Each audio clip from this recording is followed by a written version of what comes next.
While Bitcoin pauses at the key 50% level, other macro indicators are underway across markets around the globe. It seems like every single day we're seeing a new all-time high in the stock market, and this is leading to more and more risk-on investors entering this space. And this is fantastic for Bitcoin and cryptocurrencies. Today's video, let's explore the macro picture of what we anticipate for 2024. Make sure you hit the like and subscribe button. It's your home of macro cycle analysis. And if you want to learn more about it, TIA Premium is the place to go. Link is in the top of the video description. There is hours and hours of content on how to create your own trading and investing plans across crypto, Bitcoin, the stock markets, and real estate as well. Link is right there for you guys. So check that out. All right. Let's start off with some of the macro things going on out there in the market with the stock market and getting into the real estate cycle. The stock markets as well in terms of their price charts and that key movement that we are seeing as the markets continue higher into this Christmas rally. Well, the first thing I want to have a look at is the Magnificent Seven. Essentially, we like to cover the narratives. Now, the narrative we heard earlier in the year when the markets were supposed to collapse and recessions were supposed to take hold of everything was that only 7 stocks are leading the markets. Now we have the other 490 odd stocks that are also joining the forces. And we talked about this months ago while the masses were talking about it all collapsing. Now, I'm not trying to big note ourselves here because essentially it is all in the charts and it's all in the cycle. Anyone can do it. I'm just here on YouTube trying to share that information with you guys so that you don't get left behind with the other 90% of people who always lose in the market because they get strung around from one narrative to the next. So what I'm bringing you here is a look at that narrative where we now see an equal weighted S&P 500. So Apple is your big one, then you got anything else at the bottom end. They are equally weighted here. So what we're seeing in terms of the data itself is a new 52-week high on an equal weighted index. The interesting thing to note here is that when this index, the equal weighted index, cycles from a 52-week low, so essentially a year low price, to a new 52-week high, that means that you will typically see higher prices over the coming 6 and 12 months. This is a macro signal for Bitcoin. As I said in the intro, it just means that more and more risk is coming into the market. Investors are looking to take more risk, whether that's banks, whether that's hedge funds, whether it's mum and dad investors, whoever it is, they are buying and they are buying hard and fast. This doesn't mean that we go up in a straight line. As I've said in other previous videos, I think the first half of 2024 is going to be different to what we've seen now. We do have to correct and digest these extreme moves that we have seen. But the premise of the data here is that we were going to go into higher prices over the coming 6 to 12 months. So probably sometime Q3, Q4. This is the second fastest cycle from a low to a high that this index has ever seen. It's taken 33 days to go from a 52-week low to a 52-week high. So what is the data actually telling us? We've got 21 signals here. 6 months later and 12 months later, there has been a 100 and a 95% hit rate of higher prices. If you guys have been following the channel over the last 12 to 18 months, you might recall we've looked at a lot of these types of data tables like this, and then we look at the statistics to help us identify what might occur in the next 6 to 12 months. And as we saw from those lows in October of 2022, back down here, the markets, well, they've essentially been up for that period. We're looking forward 6, 12 months, sometimes 2 and 3 years.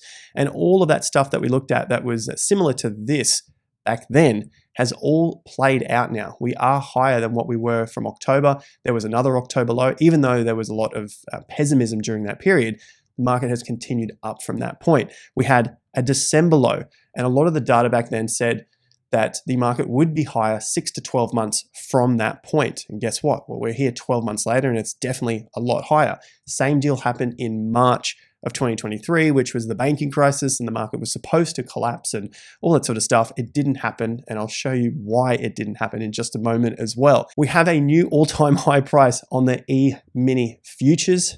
So we hit that yet again today. Over the last 24 hours, it just skyrocketed past it. So a new all-time high price, a new all-time high daily close. As for this signal here, looking at the S&P 500 equal weight index, that occurred on the 14th of December. So it's back here at this particular bar.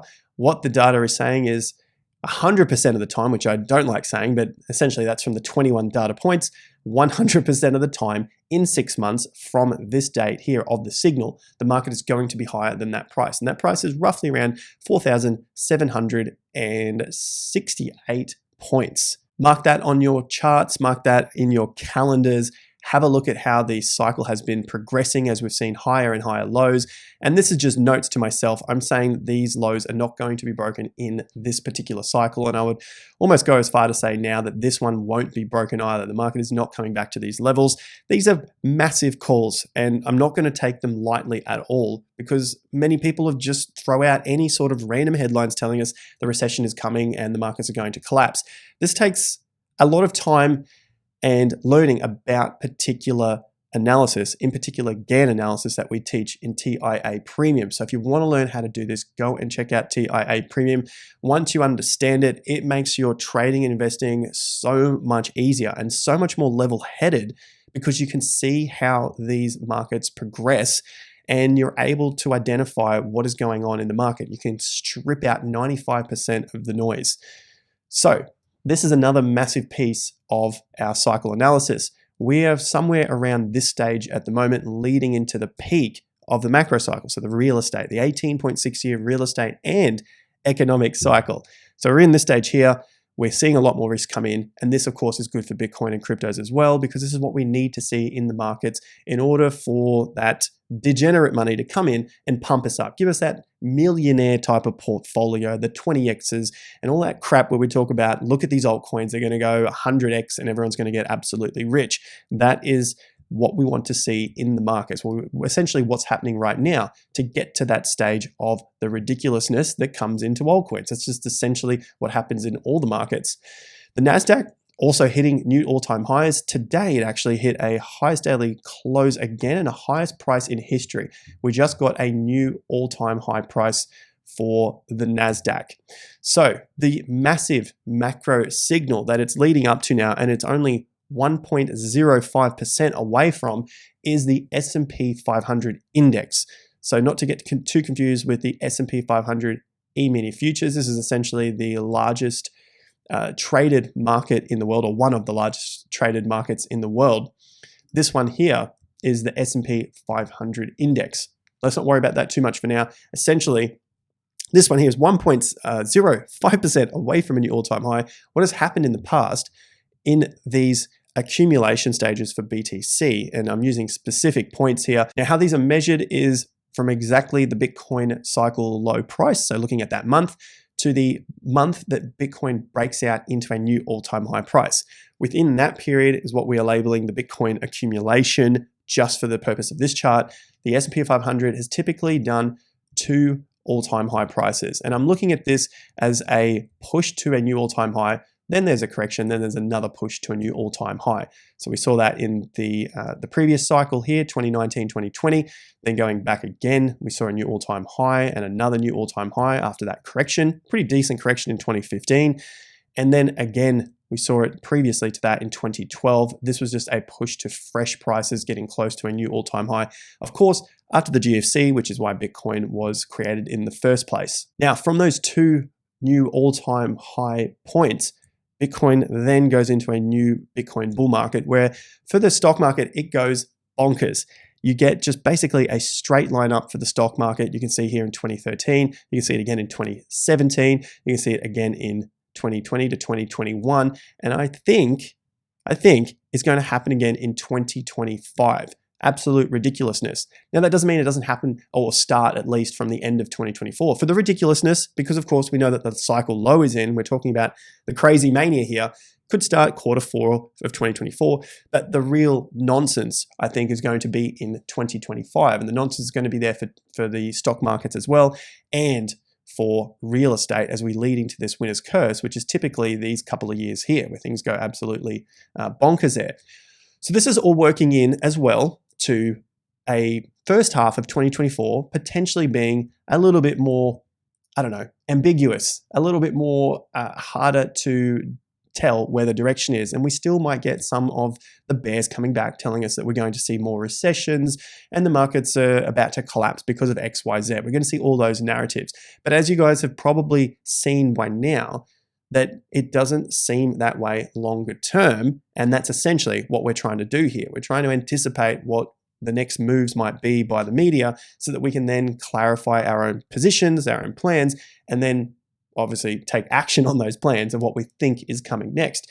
Remember, none of this is 100%. There is no guarantees in the market. There is only probabilities, and hopefully we're stacking the probabilities on our side, looking at macro cycles here. And it seems like you guys are getting the picture. I do read your comments down here, even if I can't get back to everyone or even heart every comment down here. But you guys are loving this type of content where I'm explaining the overall cycle and hopefully giving you an insight to the narratives and how they shift from one thing to the other. And this is going to be really important as we get into the later stages of the Bitcoin cycle itself, as the markets heat up and everything goes ballistic. We're trying to remain level-headed here, although I try to bring a little bit of fun and excitement into the piece. We just want to stay level-headed and remove the hype. Now, I'm not having a go at anyone in the comments, but this is the typical thing that we see when the markets get to those peaky points and they don't want to get off they don't want to get off the train because they think the train's going to keep going up forever. Not saying it's happening right now, but this is typically what happens at those points. So if you're writing these comments or you're thinking about it like that, that's okay. And maybe I'm wrong, which is okay as well. But think about what happens at those peaks themselves. I think sitting on the sidelines is more risky right now. Would rather be in it for the long run, especially with all the unprecedented catalysts coming up next month and throughout 2024. Okay, so the really scary part about a comment like that is this. This scares the absolute living shit out of me when people think about unprecedented catalysts. It's the same thing that happens in every single cycle, that there are unprecedented catalysts, and that's what causes us to remain in the market longer than we would have, I guess, liked otherwise. Now, what we need to use is the cycle itself. So although we're looking at Bitcoin here and potentially Bitcoin taking some time to pause or maybe correct a little bit from here, I'm still seeing the macro cycle playing out later in the year after the halving, and then so later in 2024 that is, and then going to new all-time highs. So the unprecedented stuff towards the peaks of last cycle was a super cycle, was ETF news. Believe it or not, it was the same shit last cycle. Was $500,000 Bitcoin is here because Cathie Wood said so. It's all this unprecedented BS that comes at the peaks, and it comes in the form of long-term cycles, and it comes in the form of shorter, intermediate tops as well. And this is the sort of stuff that catches us off guard, and we might not see it the first cycle. Maybe the second cycle we see it, but we can't believe it that maybe this time is different.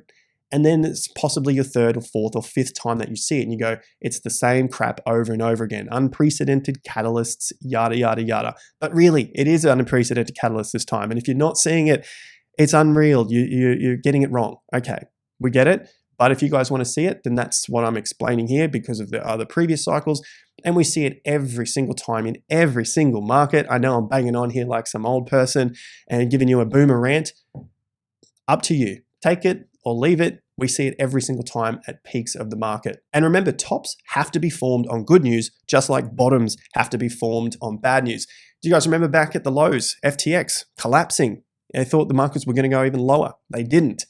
The same deal, the banking crisis. There it is there, higher lows. All of the markets did it, all around the world.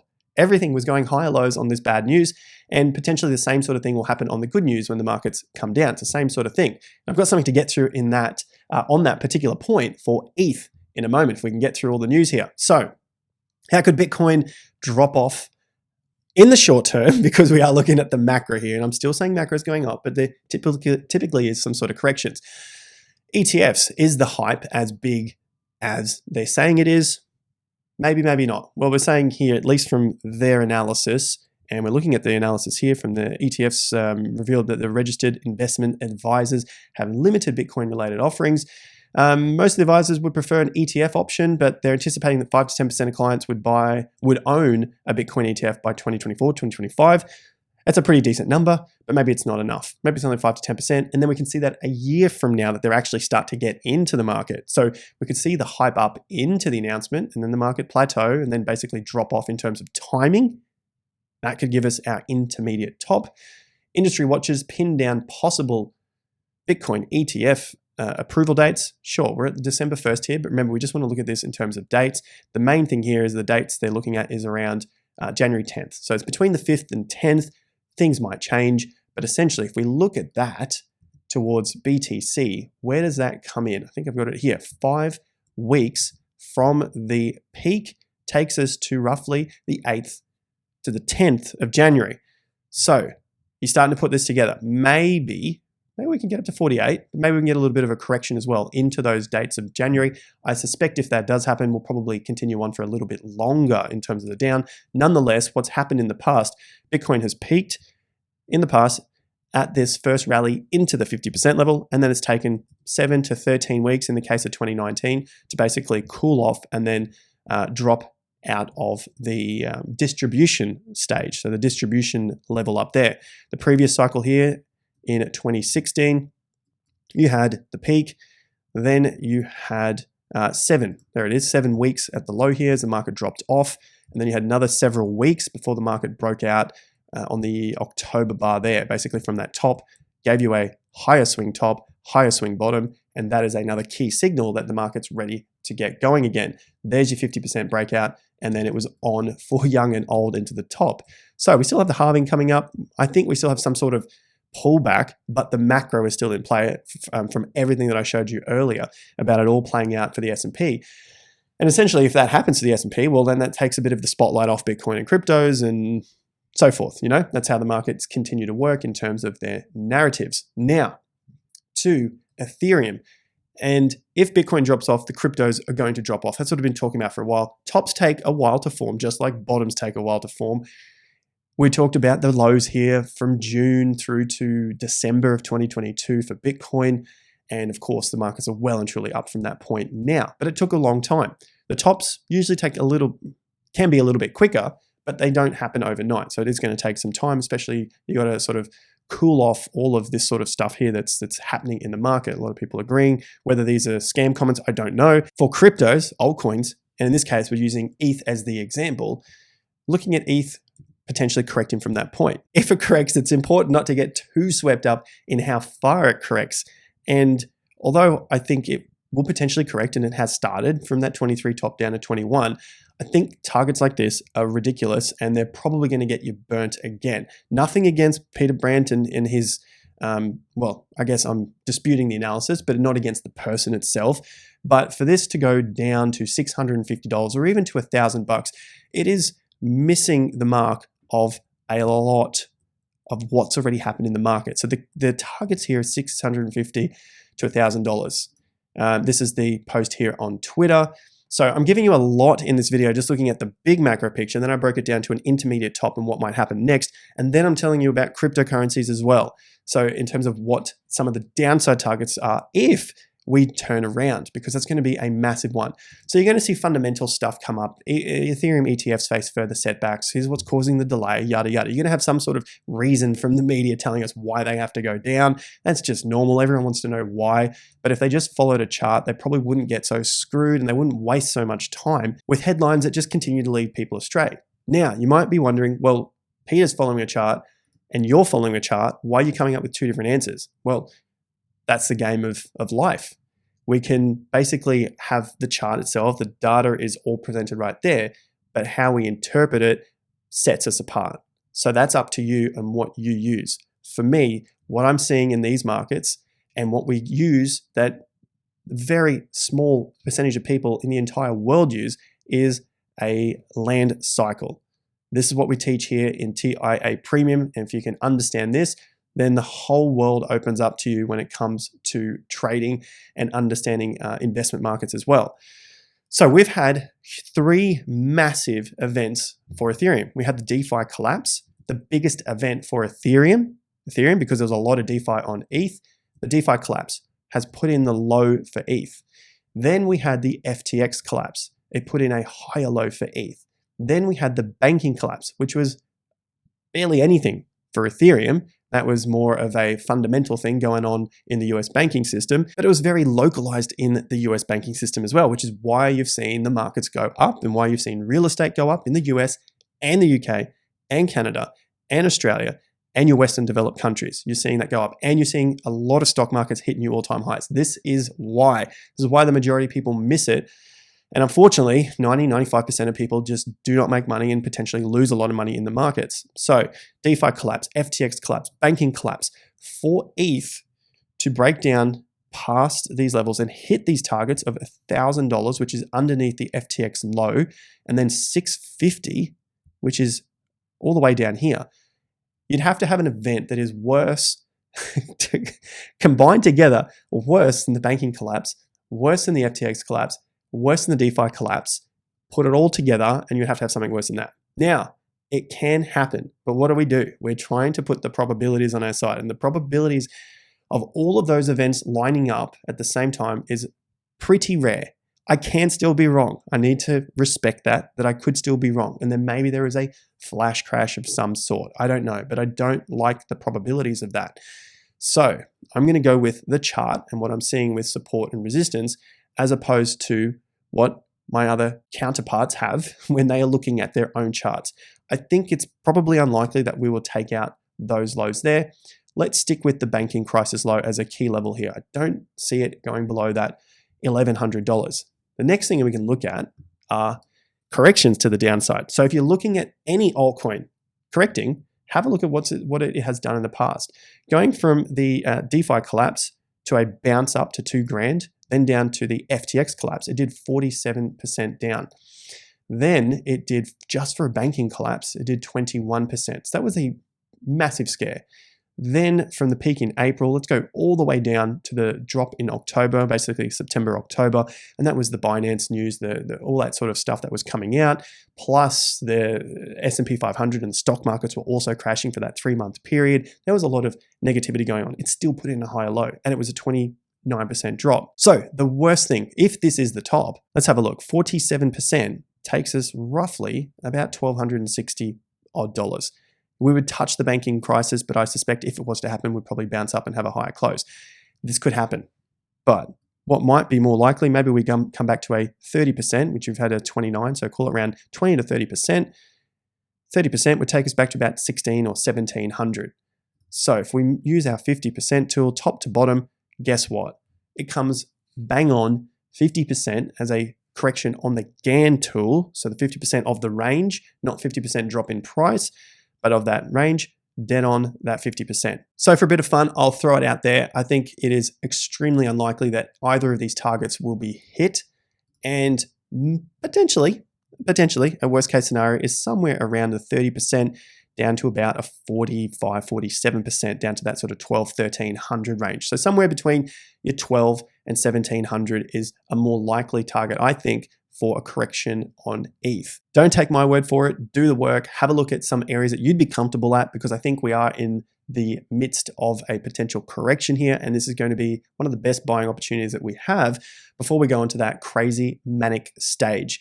Now, I've got heaps more that I could cover and spend a lot of time on here, but I won't hold you up any longer. Thanks again for your support. Like and subscribe. Links in the video description. There is TIA Premium, and there is 0% fees when you use your credit and debit card for BitGet. Limited time only. It ends on the 21st, so get in ASAP if you're looking to do that.